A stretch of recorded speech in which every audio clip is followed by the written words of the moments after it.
Hello everyone and welcome to the Theatre Pitch podcast. My name is Jem, this is Sean. Hello. And this is Joe. Hi. And this is a very special Ed Fringe special episode of this podcast. So we've got our special guest, Libby Daniel. Hi! You literally said special 3 times then. I feel really honoured. I was going to ask, how special is this episode? I am super special. It is so special because all of us went to the same uni. All of us have known each other since the uni days. And we've all gone to the Fringe, not necessarily together, but we've all bumped into each other at the Fringe. And it's wonderful to see everybody again. It feels like old times. I tell you what it feels like. It feels special. Hey, Jem, this Brilliant. being such a special episode, what's the podcast about? There you go. Somebody's prompting me to get over how special I think this episode is and excited about the special episode and tell everybody that welcome to the Theatre Pitch podcast. This is the podcast where we take a random online encyclopedia article and each of us create a pitch of how we would turn it into a theatre show. But because this is the Ed Fringe special, there's one extra rule to that, which is the show has to be an Edinburgh Fringe show. So it either has to be at a venue or pitched to a certain promoter, but it has to be able to be put on in August in Edinburgh on the Fringe. So, before we get into actually what the article is for this, I want to just speak to Libby for a little bit. How you doing, Libby? Oh my gosh, I'm so well. How the devil are you? I'm good. It's been a hot minute, hasn't it? I've missed you guys so much. I know. It's been absolutely insane. I think the last just 18 months, 2 years has been completely a blip. I know. Yeah, so tell everybody what you do and what you've done at the Fringe, because you come to it from a very different perspective, which is really interesting. And actually, Libby is the reason why I ended up at the Edinburgh Fringe in the first place. Oh my gosh, yes, that takes me back. So I've been to the Fringe for 12 consecutive years, 5 of which I actually worked for the Pleasance Theatre Company. I worked on street team, like flyering the shows, promoting the shows for 3 years, and then progressed to arts industry reception. So it was like giving out comp tickets to like VIPs and stuff like that. So I know it really, really well. And then I think I remember the reason why you got involved in the Fringes, but it wasn't it that Red Bastard show, and it was that weird clown show, and you came on. Was that right? No, that was a show that you turned around to me and went, you hunted me down and went, you have to see this show. You actually got me involved in the Fringe because it was between our first and second year of university. You had you and I had met. We like hit it off immediately. And you had a friend, the wonderful Shana Manuga. Shani, that's it, yes. Yes, who has amazing shows on at the Fringe every year. And she needed more people to fly at various different shows. And you kind of put me in touch, and I ended up very last minute over the summer jumping on a train and going all the way from, I think it was Bristol I was in at the time, all the way up to Edinburgh to knock the socks off of that show, and I've not stopped going back since. It is an absolutely amazing place, and obviously so gutted that the past 2 ones have been cancelled because of the pandemic. So I know we're all like raring to go for the next one, but I think the next one will be mental. Yeah, it's going to be insane. Yeah. Which is super, super exciting. It's going to be special. Oh, I love it. The banter on point. I feel like, this is going to be... I always remember, like, you'd go... When I started early going to the Fringe, you'd always been like, oh, I'm going over to the courtyard. Wonder if I see Libby? Maybe. I know, and it's such an institution. And then I remember I came and saw your first show post-university. Yes, the show we don't speak of. Why not in any kind of bad way. Oh, it's no. Just... What have I done? No, well, I mean, you saw the show. It was everything that you expect. You thought it was rubbish? Yeah, I was sat in the middle thinking, like, what's going on here? Who knows? I thought it was quite cool. I got like a special spot on the show because I got to Skype someone. I was sat in a chair and it was like this immersive thing, and I got to Skype someone and they popped up on a laptop and I was just speaking to them. I thought it was quite cool. It was everything that like a post uni. It had its merits, but I think as a whole, we didn't know what was going on most of the time. But look, like, absolute credit to you. It was your first thing with your production company out of university. You took it to Edinburgh, which is an absolute monumental task. It really is. So credit to you. Honestly, it was really cool. Aww, thank you. What am I like? I'm so cute. I am putting that on our YouTube channel. Like, hey, we done good that one time. Libby said so. I think I'm now finally understanding why you two wanted Libby to be on the show so much. Just because you wanted someone to balance out my normal just making fun of your theatre things and actually building you up for once. Yes, I will be your number one hype man. Yes, amazing. Oh, I've just missed Libby. That's what I was like. Oh, we need to get special guests. Sean, Libby's like really you. successful now. Let's just call in that. Let's call in that friendship. I'm really not. Oh, Sean, I literally miss you and your dulcet Midland tones so much. Oh, thank you.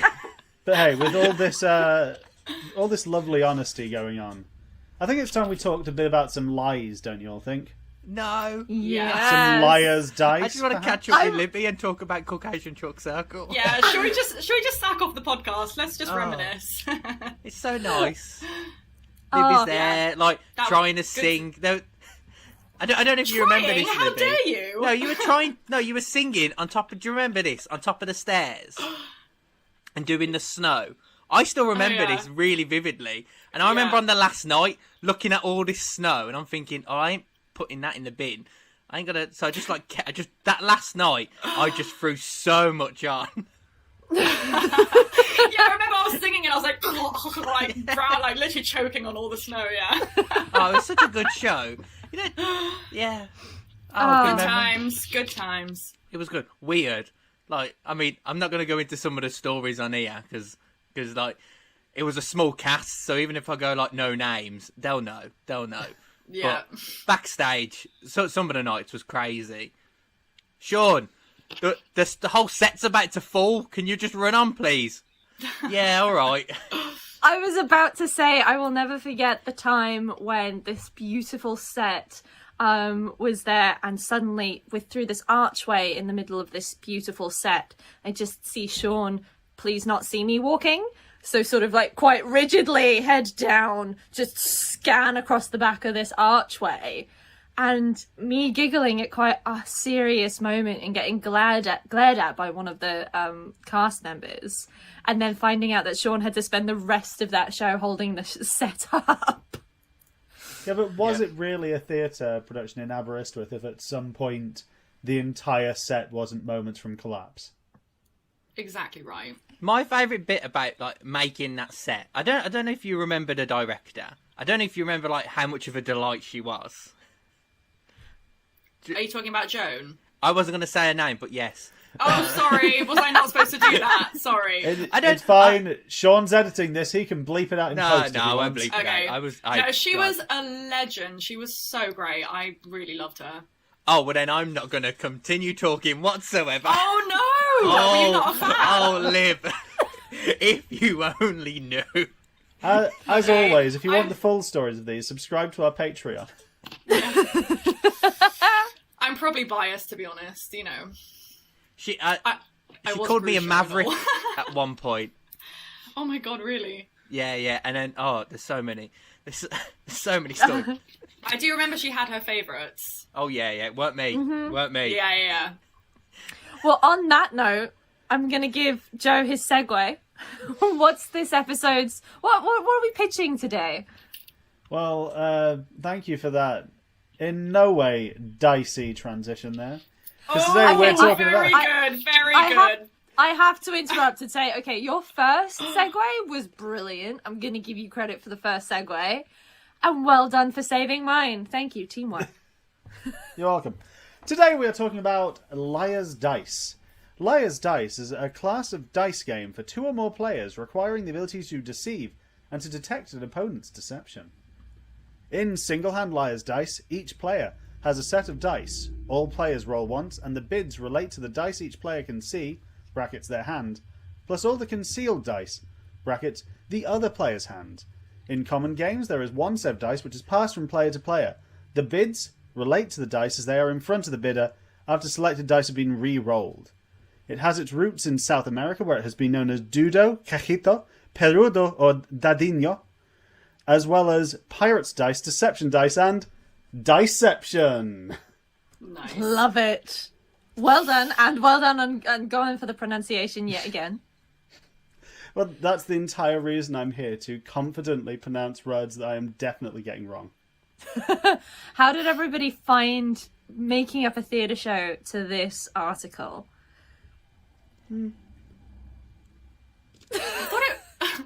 I did think it was quite tricky, to be honest. But I don't know. Yeah. There's so many avenues you could go down because it is quite ambiguous. So I think it's one of those You articles think this is ambiguous? This is not what I think. This is the one like most detailed one we've had in a while. oh really? I mean, it's detailed as a concept, but in terms of what you could do as a theatre show, it's just like so expansive.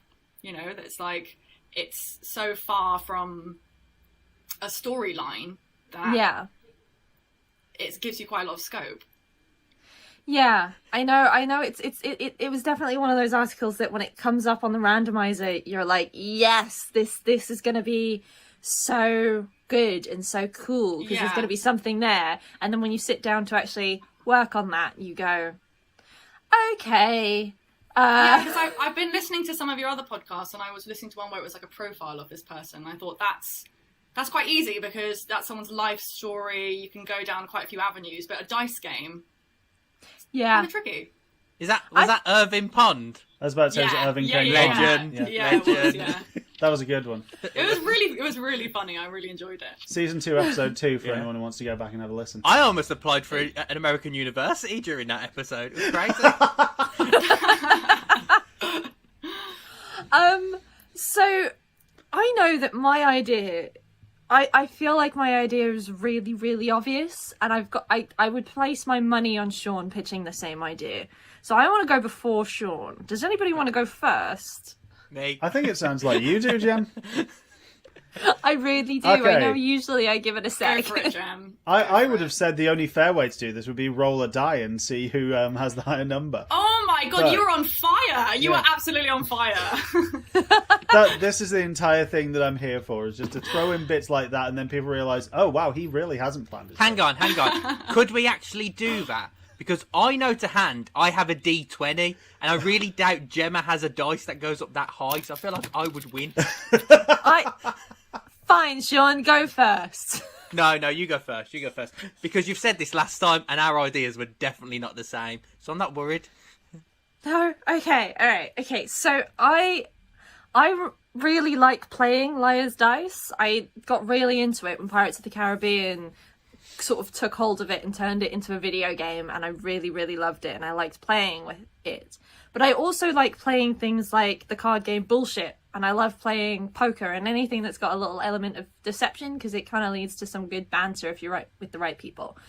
So I was looking at this game, and then I thought, you've got this dice game, you've got this idea of pirates, and I went down on a reminiscent kind of walk about pirates at the Fringe, and I thought of the wonderful Jolly Boat Crew, and the wonderful Ed and Tom Jolly, and I thought, these guys are nerds dressed as pirates singing about nerdy stuff. I love them. And I was like, oh, let's do a show in collaboration with them. But then I thought, no, let's do a show against them. So my show is one of my favorite kind of Edinburgh shows are those shows where it's a general concept and it has guests involved each night to make the show go. Kind of like Star Wars versus Star Trek or various different things like that. So then I thought, okay, the concept of my show, it's a free fringe show. Not too fussed about which free fringe venue gets put into, but I want it to be a part of the PPH free fringe. And every night we take on another act in a game of Liar's Dice. So it's a comedy, it's improvised, and it's generally funny. And I was kind of thinking it would be great if we could have this little mythology around us as a crew, kind of like you have the Black Pearl coming in, but it's like that kind of gambling element with being safe. But we take on a different act each night at a game of Liar's Dice. It's full of banter, it's done for laughs, so not necessarily to win unless somebody is comically competitive. But that's my show, as I thought that would be a really good Fringe show and really fun. Yeah, I really like that. Are you inviting comedians on as your guests each night? Like high-profile comedians? Yeah. High-profile comedians, anybody who seems like they are fun and have a lot of, like, people who are used to dealing with audience interaction as well, and used to just working a crowd in that kind of way. So comedians are perfect.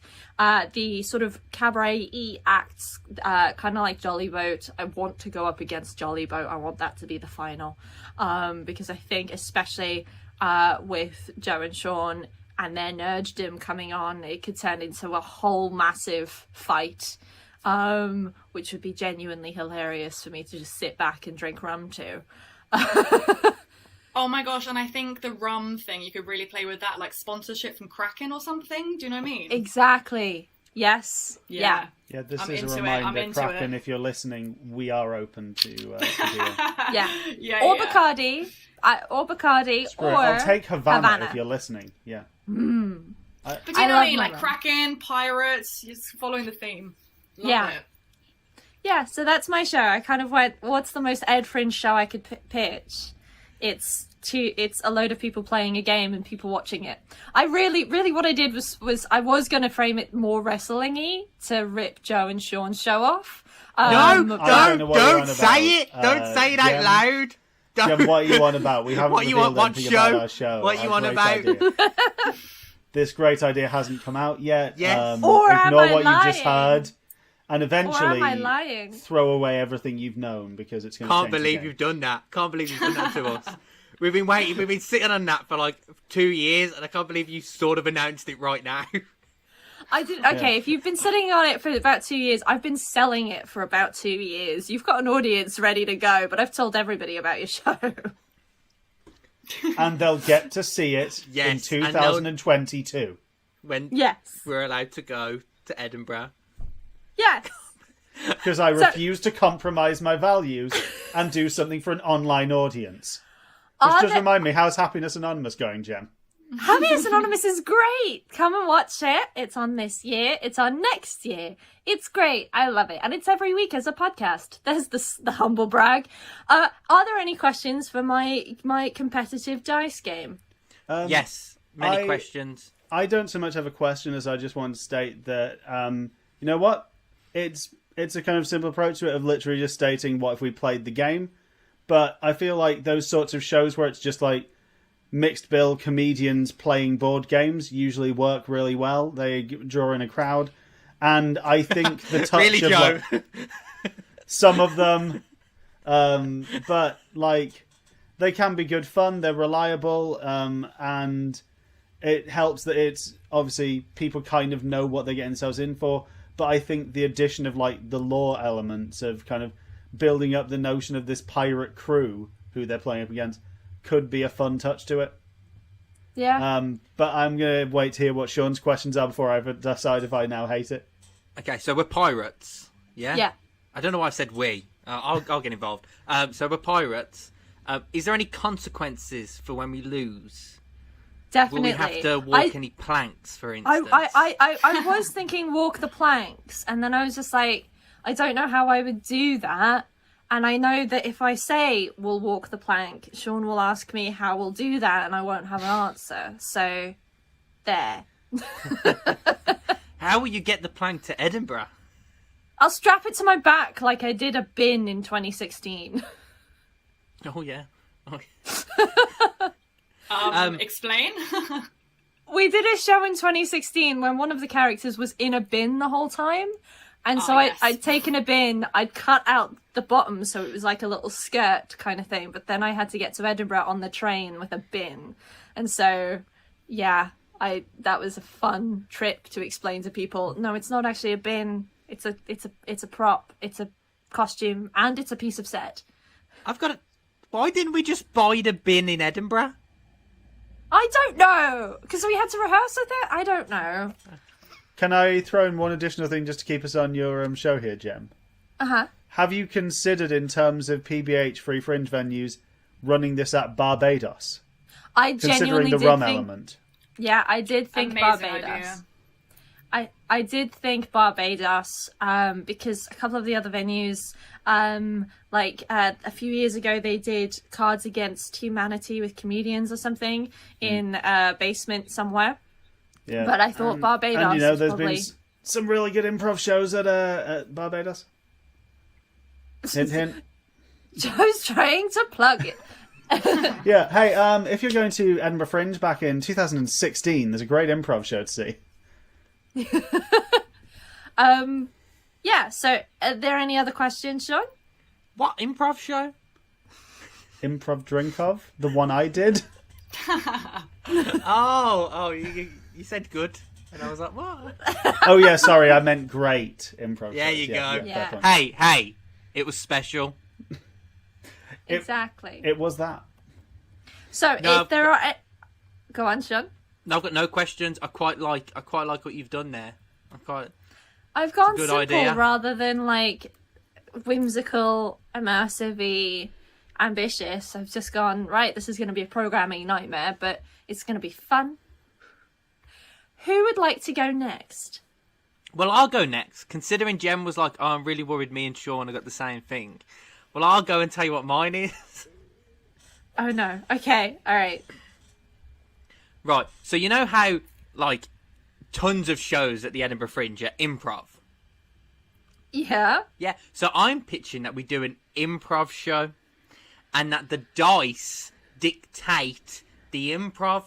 Now you're like, what? Crazy idea. Explain. Okay, so like Jem, I was also watching films and games that have liar's dice in it, like Red Dead Redemption, like the second Pirates of the Caribbean film, and that's where I got my idea from. We're not doing pirates. I'm actually, for some reason, I was like, oh, let's do gangsters, because I kept thinking about that. You know, the Reservoir Pugs. Yeah. Dogs. Yeah, Dogs. I always get the name wrong. I don't know why. So I was thinking Reservoir Dogs, that sort of them gangsters sort of thing. So, and also I watched the scene in Casino Royale. You know when they're around the poker table and everyone's watching, and the one guy, he puts his cards down and he's like, yo, look what I got. And then the bad guy puts his cards down and he's like, I got better cards than you. And the other guy's like, oh yeah, he has. And then Bond's like, nah mate, I'm the best. So I was like, how do we recreate that? So that's what I'm going to try and do. So I haven't got a venue because I didn't think that far ahead. Sorry, Gemma. But I suppose it can be on a free fringe. Let's help independent artists and everything. So the idea is that we've got 6 people and they're all playing gangsters on a heist. And they've all got their character. So think Reservoir Dogs. You think how Mr. Pink, Mr. Brown, you could tell they've all got their own characteristics and it was quite clear what they are. So the improv is they play a game of liar's dice and the winner gets all the money. And they literally play the game as their characters. So they're trying to win all of the money as their characters. Does that make sense? And that's how it's going to be different every night, because the cocky character might have on one night have a really good hand, and he might, you don't know how he might play. Will he bluff? Will he do? Or the guy who's not that confident, he's just, he's a new gangster. I don't know what they're called, but let's just call them gangsters. He's like, oh, I've got a really good hand. Do I play it confident? But then if I play it too confident, no, I've got a good hand. And that's how it is. The dice dictate the way the characters play the scene. I like it. Yeah, okay. I do have a question, though. I might have an answer. I'll try. So, you're playing the game for real on stage? They're playing the game for real on stage as their characters. This would affect the running time of the show, would it not? Depending on when the game is, So, I mean, if you've got a show before or after, it's going to be kind of hard for the venue and your team. If you've got a show that is at, like, you know, doesn't have a running time. One person will be in charge of keeping an eye on the clock. Okay. So, in an event where you'll have to wrap up, what happens then? Well, they're Sorry gangsters. to throw. No. You are. If it suddenly hits like 1 minute to go and there's nothing left to do, someone just flips the table in anger because they're losing. No, okay. You are.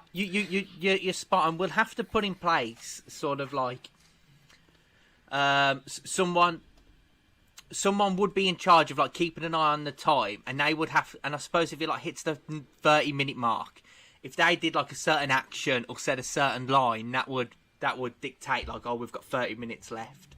So like to keep an eye on like the time, you've got 10 minutes left. This person says like something, and then we wrap it up. So you are spot on there. It's something I should have thought of. No, it is, because like an Ed Friends show, you've got to get in, get out, do the show and get out within an hour. Like time. Yeah, it's so important. It's so important. I know what you mean. Games like Liar's Dice, chess, poker, they can go on for ages, and if you're gonna like do a Ed Fringe show around them, then you have to keep an eye on time. Yes. Yeah. Yeah, I quite like it. How many people? Well, I was thinking 6, but I suppose if you have that many people, then I might have to like trim it down, because you might take too long with 6 people. Like saying, no, I've got 4 It might fours. be better. Yeah, might be better with 4. I tell you what, though, I reckon if you brought up an Edinburgh Fringe show, do something like that with the sorts of games you listed, like Liar's Dice or like checkers or chess. If someone were to bring up a show with like one of those games, it'd be really impressive if you could do it. And do you know what? Especially if like they made like a special, I don't know, like board for the games and like a laser cutter, that'd be even more impressive, wouldn't it? But once again, this has nothing to do. Can you tell yet that these two are just wanting to plug their own show at the end, guys? I don't know what you're on about. We're not ready to reveal it yet, Jen. Yeah, I've only got one Shameless. T-shirt made up for it yet. I haven't got Joe one yet. We can't talk about it. I've got a mug. Yeah. These guys just do shows for the merch. Yeah. Speaking of which, Sean, are you going to have any merch for your show? Special dice. Oh yeah, Good. that's nice. Classic. Obviously. Yeah. Yeah. Oh yeah. Are there any other questions, Joe? Do you have any questions for Sean's show? No. Yeah, I went with an Okay. improv show, Joe. Did you see that coming? Yeah. I'm gonna leave Joe to wrap the show up. Libby, do you want to go next? Yeah, okay. Let's do it. So I'm not gonna lie, the creative juices were flowing and I actually have 2 ideas, but I was gonna listen to yours and then decide which one, depending. And now I'm actually not quite sure. Pitch both. Okay. Go for it. I'll go with this one and we'll see how you feel. Okay, so obviously deception is like a key theme here, and also luck, rolling the dice, you know, you don't know what you're gonna get. So I really wanted to play with this. So my first idea is an immersive and absurdist piece. And it's actually inspired by an Edinburgh Fringe show that already exists. And I don't know if you guys have heard of it. This is the real name of the show. It's called A Young Man Dressed as a Gorilla, Dressed as an Old Man, Sits in a Rocking Chair, rocking in a rocking chair for 60 minutes and then leaves. Yes, Right? this has come up several times in these specials. I think it's come up every single time we've done a Really? special. Yeah. Maybe I should ditch this idea then. No. No one's pitched an idea around it. We just apparently like to talk about that show. It's always there. I mean, You of can't course talk about it the Fringe is. without mentioning it. It's so true because it's become like so iconic. It sells out every year and it's become this cult production. But yeah, it's one of the weirdest shows you ever see. So I mean, I guess you've already told the listener that that title is completely self-explanatory. That's literally all that happens in the show. And then the audience are invited to just do as they please. And you just get a whole load of drunken thespians getting up on stage and messing with props and shouting, putting on performance. And it just somehow works. I'm going to take this idea, apply it to Liar's Dice. And also, I think you mentioned this earlier, but Liar's Dice was originated in South America. And the drinking game equivalent of the dice game is called Mexican. Don't know if you said that. This is what I've read online. So I'm thinking the show could perhaps be titled Two Men in Mexican Hats Sit Across a Table Playing Dice for 50 minutes and then leave. Something like that. But obviously that is a direct replica of the show. Don't want to do that. My unique selling point would be the audience aren't invited to do absolutely whatever they want. But at the beginning of the show, they'll download an app. And the audience are invited to choose, I haven't decided yet, either a multiple choice question or they enter an answer, which then gets put into a random generator, and the producer, backstage will select from this random generator the player's next move and where the script's going to go. So the audience have to download the app at the beginning of the show, presented with this multiple choice. If it's multiple choice, it'd be the majority vote wins, and then the show will go down the avenue the audience has voted for. So I think multimedia in theatre is super on trend right now, like for obvious reasons. I want to set it in sort of a dingy venue, maybe like the Caves, I think would be really atmospheric. And it'd be a late night venue. I'm thinking like maybe midnight to 1 a.m. I just think I want a drunken audience in there. I want people to be like inhibitions left, and not a free fringe. I think that will sell. I really do. Especially if it's a small venue and it's quite intimate. My only thing is, that's it. I've got to be honest. There was part of me expecting you to say that the difference with this was the audience aren't invited. Just your way of making this really exclusive was being like, this is a show where we don't let people in, so that they really want to get in. It's the most exclusive show at the Edinburgh Fringe, yeah. Yeah. To be in the to see the show, you have to be in the show. I would pay to watch that. I would be there. Yeah, I would. That would be one of the shows where I go back home and I explain, and I'm like, "Oh, what was the best thing you saw?" I was like, "Right, there was these two Mexicans on stage." Okay, yeah, there you go. Do you know what I mean? And that just was something good. Really, it was amazing. I want it to just be bizarre and chaotic and really absurd. One that you remember. And I think I haven't decided whether either a multiple choice question works and the majority wins. I think that might be a little bit boring. I think it might be better if the audience have like 10 seconds and they all write something really quickly and it gets submitted to this generator and one just gets picked. And I guess it's also kind of improv, as I know we're all going down that similar route, but the actors on stage will react accordingly. It reminds me of, have you ever played the game Carrots or Peas? Or like peas or broccoli kind of thing?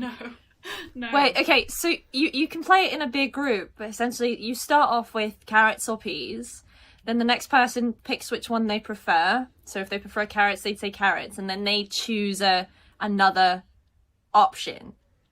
So it just reminded me of those quick fire vote games you used to get on the TV, where it would be one of those like, oh, here are the things, everybody press A, B or C on your keypad. I don't know if you ever saw those shows on like the BBC. No. Are you saying Carrots or Peas was a TV game show? No, Carrots or Peas was a drinking game given to me I was about to say, who commissioned Carrots or Peas? You say that, but you remember on Channel 5 they had like that flip a coin show, Heads or Tails. that was a TV show. Anything can be a Jasper Carrot's Golden Balls existed. Dale Winton hosted Hole in the Wall, the greatest TV game show there ever was. Those two shows are amazing. Sounds like a really shitty GCSE drama game. I think that it might have been that. I think that maybe. It was just a case of it was just one of those, a friend said it and then just was like, oh, well, I'll just shout drink whenever I feel like making everybody drink. I'm totally going to do that the next time I'm covering a lesson. I'm going to be like, everyone get in the circle. Another Please, circle. carrots and Get in the peas. circle. And, okay, you go first. Carrots or peas? We'll let you know how it went. Out of interest, what was your second idea? Oh my gosh, it's wildly different. I need to know. Look, I'll say it really briefly. And the reason why I ditched this idea actually was because I felt like it is a bit overdone. But again, it is really on trend at the moment. So my second idea, still using the immersive theatre vibe, but I want to create a dinner theatre-esque performance based on the classic whodunit murder mystery. It's going to be a comedy, but cast entirely by drag queens. But it cast with drag queens, I should say, not by drag queens. There's not the casting panel wasn't just drag queens. But like expect impromptu musical numbers, outrageous costumes, slapstick humour, loads of dick jokes, and the audience will eat dinner, participate in the action. It has like some kind of through line to do with a dice game, everyone invited to, you know, a spooky haunted house, whatever. Set in a cabaret where you can have dinner tables, like maybe Pleasant's Cabaret Bar or Underbready Spiegel Tent. Again, yeah, voodoo rooms. But obviously paid ticket, you're paying for dinner as well, so we can price the tickets quite high. Yeah, so that was the second idea. Can anybody tell that Libby is on a production team? Is a producer. I love it. Usually Sean and Joe are so proud of like coming up with the money making points and questions. So and on Libby's that, here on with that like dinner, Libby's on that here dinner, going, will there? Oh God, Gemma, we You've just keep got- talking you've got- over one another. we've stuck in the I loop. was just Go on, gonna, Sean. I was just gonna say, with the dinner, will there be carrots or peas? I was just That going to is mention, brilliant. of course, there were also two very strong dinner theatre related ideas in Series 2 of Theatre Pitch. One of which I think was, once again, Irving Kane Pond, was it not, Jem? Did you not pitch yes. a wealth inequality comparison dinner theatre show for it? Yeah, a social, Yeah. socially commentary dinnery thingy, which I and of pitched course- much better then than I just did now. And of course, listen out later in the series for when I pitch a body horror World War II ghost dinner theatre with pasta. Yeah, I there's prefer lots of Libby's discussion.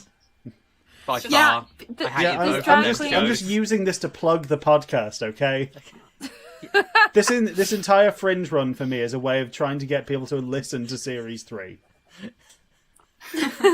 I really like it. I like both of the ideas, if only because I go mad for anything drag queens, and also dinner theatre. I'm so into both of those things.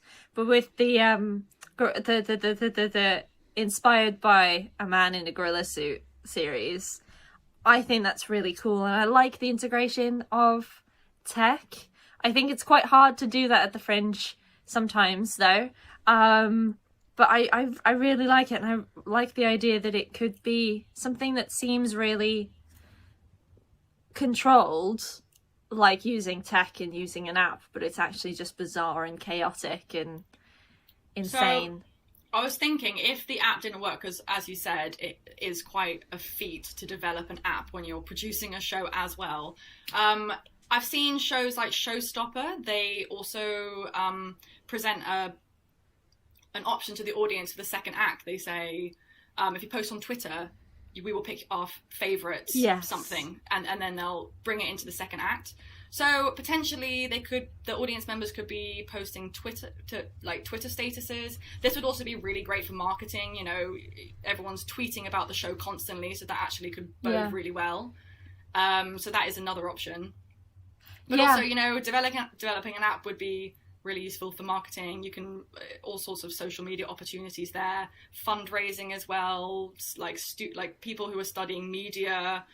I don't know. There's all sorts of opportunities it presents itself. And I'm pretty certain that other shows like Wi-Fi Wars have run the caves before.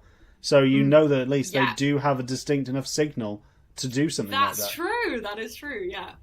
Yeah, because I know we struggled with that with our first show. It needed Wi-Fi, and the nightmare me basically conning somebody in an internet shop to try and get us internet was the solution. I can't remember what our solution was, but internet in Edinburgh is notoriously difficult to find. Yeah, and your show was so tech heavy, wasn't it? Well, it was like a lot of different mediums. Yeah. Yes. Yeah, I mean, that was literally the point of the show, I believe. Yeah, pretty much. Yeah. I like it. There was one time where the battery on my laptop died halfway through, and people thought it was part of the show, and I'm there like, oh, they were like, oh, the kid in the middle was acting really good when his laptop died. And he was like, oh. Yeah. Real. Yeah. Okay, any other questions for Libby's show from Joe or Sean? When will you be bringing it up in 2022? Yeah, because I will be. I'll watch it. Well, I need a really great production company. So, what are you guys doing next, Fringe? Yeah, we'll see when the Jolly Boats are free. But And as much as you gave me Kraken for my show, I definitely think we could get a tequila brand in to sponsor your show. Great, love that. There you go. Joe, would you like to go next? Sure. I did just want to say before I do my pitch, this is mostly an apology for Sean.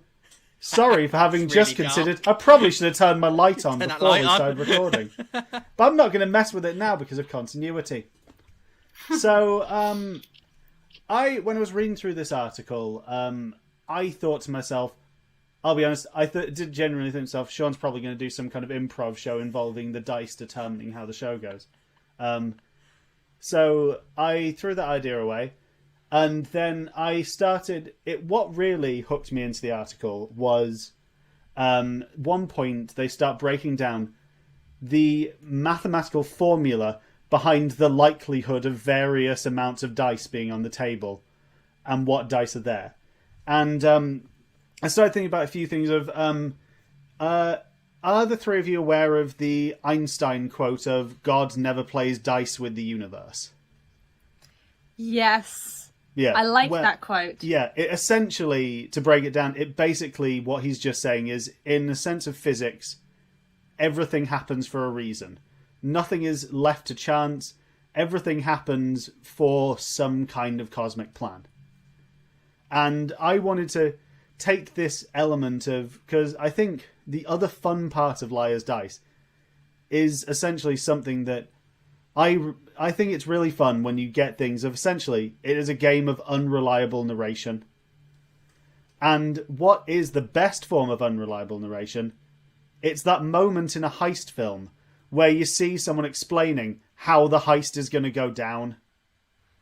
And they're explaining like what everyone's part is, what they're going to do. And so what I kind of wanted to do was bring both that sense of kind of like somehow bringing both maths and the section of a heist film where everyone's explaining how the plot is working to the Fringe. So my idea is that essentially, I think this play, it involves multiple different people sat around a table explaining how they pulled off a heist. They're all explaining how they were the one that pulled it off. And all five of them have the same idea. And it becomes clear throughout it that the heist that they have pulled off is that they have discovered the mathematical formula for proving a lie. And this is what they have stolen. And so essentially, it can involve bits of kind of like physical comedy, it can have little bits of improv of audience interaction. It can take different forms for the different stories. We can use different styles for each person. But essentially, it's a play about trying to watch people's reactions to work out who is bullshitting and who is actually telling the truth. And I was thinking at the end of it that we either do or don't reveal it, but that on the way out, we ask the audience to write on a piece of paper which one they thought was actually the person telling the truth. And then we kind of leave them a website where they can go to actually find out. And there's a secondary video showing how it was pulled off. So there's a second website that they go to, and, they can then respond to this saying, tweeting being like, I totally called it. Hashtag liars dice on at the Fringe. Or being like, I was hashtag bamboozled. I don't know. I'm not the marketing person. That sounds like a producer's job, Jem. Yeah. But yeah, so I think it could be a fun kind of show, and it can bring into it these kind of like themes of probability, of the kind of elements of the dice, of being able to actually work out fundamentally the odds of anything happening, and how if you break the odds down enough, you can predict anything. And that is the theme of it, is essentially it's kind of that whole thing of like the prestige you get with the magicians, of like the kind of nature of the trick, of how if you're watching too closely, that's when you're looking at the wrong thing. And the real trick's going on right in front of their eyes. And I'm thinking that, sorry, PBH, but I am thinking Cabaret Voltaire would be the perfect venue for this show. Yes. I think that would go down really well. I've got one question, and there's a reason why I ask this in its specific nature.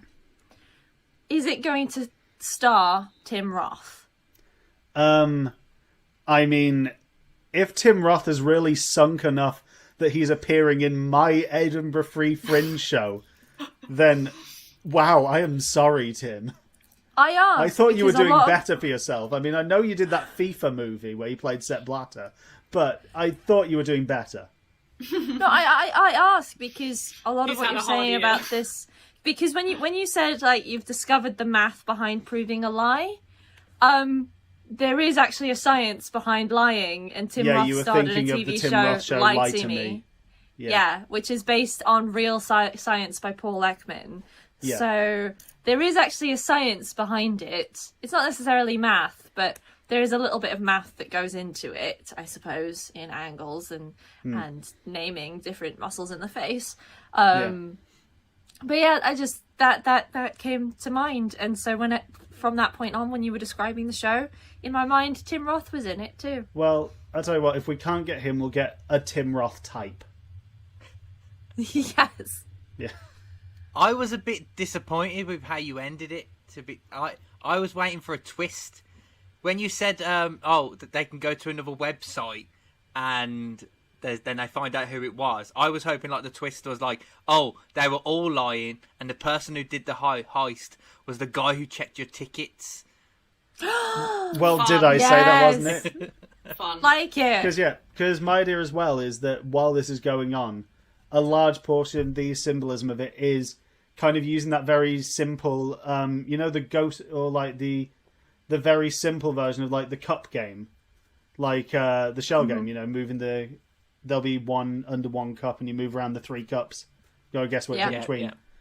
And that there's some item that keeps getting passed around the table, and that my thinking was that near the end of it, that item goes missing, and all of them claim that the other one took it as well, and that eventually you just like, if you're looking close enough, just have like, for some reason that kind of halfway through the show or something, we just have planted one member of the crew at Cabaret Voltaire walks in and just like clearing glasses or something, and then if you look closely you can see the person behind the bar just has it kind of in their like lapel or something. I like that. I was gonna say something similar to Sean.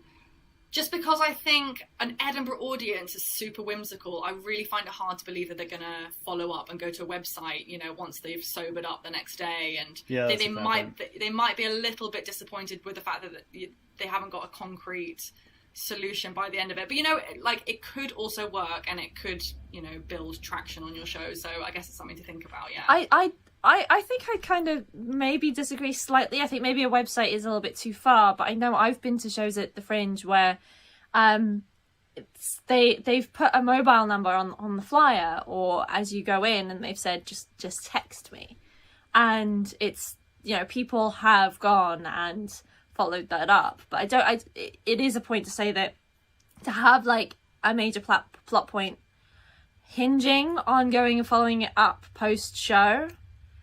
That, especially if you think about how a lot of people or if you think about how Sean likes to do the Fringe as a punter, aka all of the bathroom breaks are scheduled because you're seeing an average of 14 shows a day. Bad. No, that's not true, Jem. Sean just doesn't schedule in bathroom breaks. He just keeps going.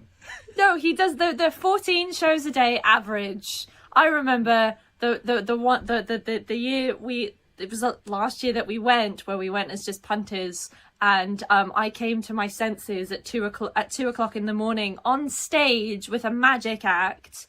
And they messed up their card trick, but I was so delusional from seeing so many shows that I kind of came to halfway through the trick. Yeah. I thought it was amazing, and even the act were like, "Are you all right?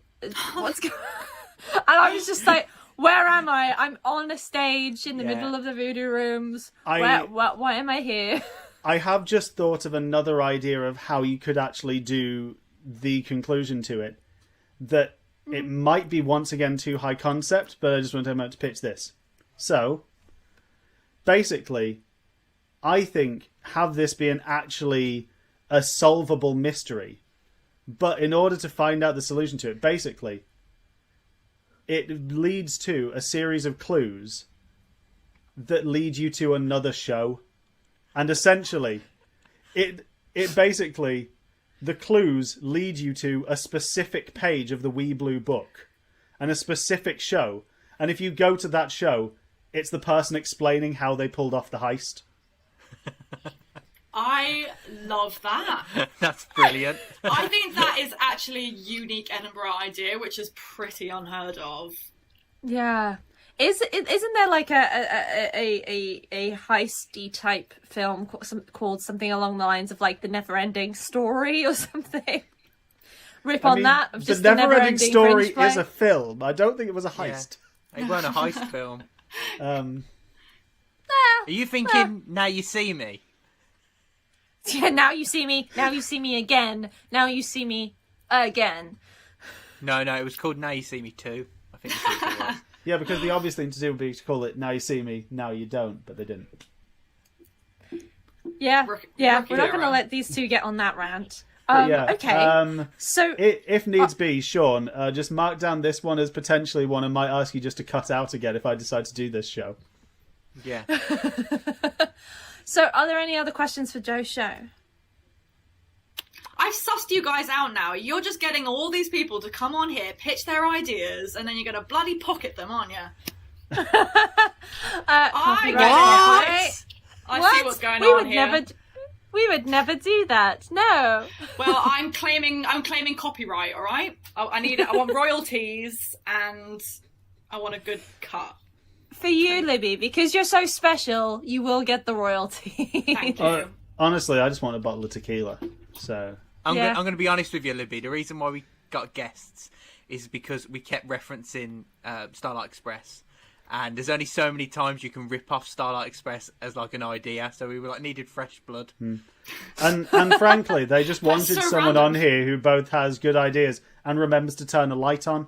So Yeah, You are in such darkness right now. get Joe. one It's of two. entertaining. and as You I just say, I eyeballs in refuse the to dark. compromise the continuity. I love it. So because of that, we actually, instead of 4 shows, we've got 5 shows. One with multiple different possibilities of endings. So we've got what was my idea? my playing Liar's Dice with various different guest acts as a bit of comedy banter. You've got Sean's structured improvisation, where the dice dictate the improv. You've got Libby's immersive and absurdist 2 men in Mexican hats playing dice game that's driven by an app and the audience suggestions, as well as Libby's Dinner Theatre whodunit murder mystery with drag queens. And then you have Joe's maths heist play about the math of lying, where you may or may not find out who's lying, or you may end up in a different show, and it's all connected in that kind of way. So those are the 4 shows that were pitched. If you like anyone particularly, or you think one is better than the rest, tell us in any kind of description. But until then, Libby, what are you doing now? Now is the time to promote. Where else can people just try and stalk you down and enjoy the things that you do? Well, obviously I work in theatre, so I've just reopened Magic Mike Live, the male strip show on West End, which is really exciting because we're one of the first West End shows to come back after COVID with a socially distanced audience, so very exciting. And then in September, I've got Waitress the Musical. And personally, I also have a podcast. It's called Ladies and Benjamin. It has nothing to do with theatre. It's like a lifestyle Fleabag-esque thing based around fitness, and yeah, it's chaotic. There's games, there's lots of jokes and jokes and laughter, and it's good fun. And it's hilarious. It really is. Thank you. I'm not allowed to listen to it in public anymore. Bless ya. Yeah. You can download it on Spotify, Apple, Google, all the streaming platforms. Yeah, it is. I thoroughly recommend checking out Libby's podcast, and definitely, if you can, go and see some theatre. Come to the West End, see some West End theatre. You've got Waitress, you've got Magic Mike, you've got My Best Friend's Wedding, you've got all of the amazing shows, because they are, and Libby works really hard on them to bring them to us. Joe, what have you got going on? Well, just put simply, keep up with what I'm doing at Not Joe Ranchka. That's NotJoeRaczka. And yeah, you can find my link tree on there, links to other podcasts I'm doing where you can find my writing. And otherwise, I am still highlighting this. 250 followers on my Instagram, and I will post again. 300. I will do a TikTok. Oh my goodness, everybody go follow Joe because I need to see him on TikTok. That would literally make my year. Sean, is there anything you're going to do, or do you want to tell everybody about this podcast and where we can find this podcast? Why would I tell them where to find this podcast on this podcast? Hey, if you want to find this podcast, congrats. I like how Jem's like, I know Sean only does this podcast, so I'm going to give him a chance to talk about this podcast. Hey, if you like this podcast, why don't you find this podcast again in the same place that you stumbled upon here? Hey, Sean, if you like this podcast, where else can you find OFIT Productions? That's what I was trying to get across. Okay.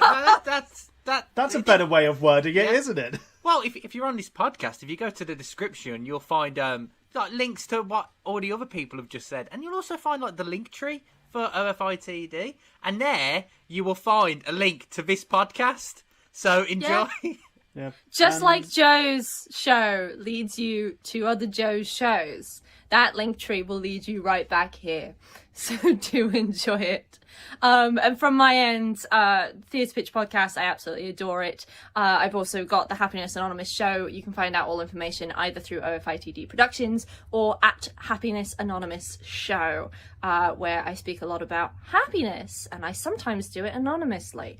But other than that, this show, this special, because this is not part of our usual seasons here at the Theatre Pitch Podcast. These are special shows for the PBH Free Fringe. Go check them out. It's an amazing organisation where they don't charge performers to take part, so it equalises the playing field there, and they don't charge people to get in, so anybody can access theatre and the arts. And there are some amazing productions, amazing creative minds that are sitting behind and also a part of the PBH Free Fringe. Check out the Wee Blue Book. There's also the Virtual Fringe this year, the V Free Fringe. One day I'll be able to do that without the head movements that anybody watching has just seen me do. But go check them out. You can find everything you need to find on at www.freefringe.org.uk, or everything's in the description. Sean told you that already. But thank you guys so much. I really, really enjoyed. I'm surprised we managed to all come out with some really, really wildly different ideas, all about an article that we decided right at the beginning was quite non-story driven. Do you know why we done that, Gemma?